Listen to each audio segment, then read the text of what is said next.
changin ka don chin cha thin laya oi ngan kherenge darang kalo ton se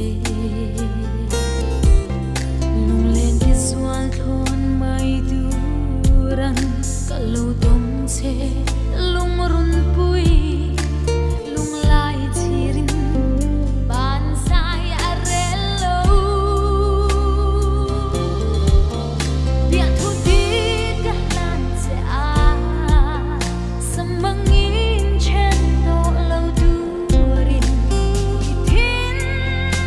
lai min lan lo da ru ka ka sam ve ta si lo tua thia bahar nge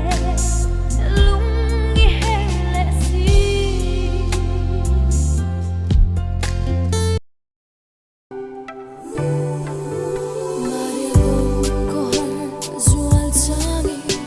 Don chin sa thin layan